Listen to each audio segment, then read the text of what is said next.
What's up gamers, Lexi here with the Torchlight Infinite update.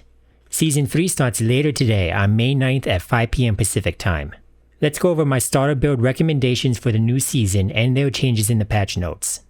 Autobomber Gemma was my first build created in Season 2 and remains a solid choice for players that want an easy playstyle. Ice-Fire Fusion got nerfed from 20% to 10% fire damage and cold damage for every point of fusion energy. This damage is additive with other bonuses like spell damage, so this nerf shouldn't be that bad. I found a translated version of the Chinese patch notes that show the max fusion energy mod being removed from Gemma's hero memories. Unfortunately, this further reduces the damage from Ice-Fire Fusion as well as some additional damage from Glacial Flames. The max fusion energy mod can be replaced with critical strike rating or damage to make up for some of the damage loss, or you can go defense for more survivability.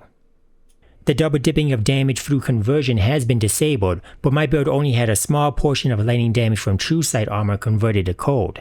This change actually wrecks the Thundercloud build, which at first had 100% lightning to cold damage conversion until the frozen lightning ring was disabled.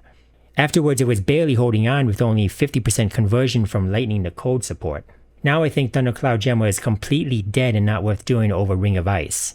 Also, the new spell burst support could be worth using for Autobomber Gemma, but can't be used with channeling skills like Thundercloud. With all the minor nerfs to Gemma, I estimate that most players will only see a 10 to 15% reduction in overall damage. Autobomber Gemma was already a strong build to begin with, so I can still recommend it. As a side note, Frostbitten Gemma got some much needed buffs and might actually be worth using with the Ring of Ice cast while channeling setup. Most notable is this 8% additional damage stacking up to 20 times, which is either 160% or 366% more damage depending on how it's calculated. It's hard to tell because we've seen it work either way. My favorite build created during Season 2 was the Ring of Blades Lethal Flash Carino. There aren't any changes to Lethal Flash, but Wilt got some nerfs mainly to duration values on items and talent trees. Don't worry though, dot damage provided by Affliction was doubled and should make up for it. Also added erosion damage support at level 20 now grants 76% of skill damage to the supported skill as base build damage, which is more than the flat 76 it was given before. I didn't see it mentioned in the patch notes, but I did ask the devs during a Crow's Corner about the 2.1 billion damage limit and they said it was going to be removed for Season 3. If this is true, my Ring of Blades build is even stronger than before.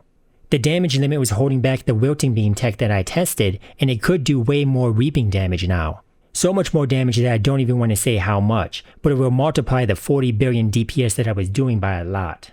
Speaking of reaping, Reaping Agony now only reaps dot damage dealt by the supported skill instead of all dot damage. This makes it unusable with secondary skills, but it wasn't doing much damage anyways. From what I can tell, Wilting Beam was not changed to have this restriction.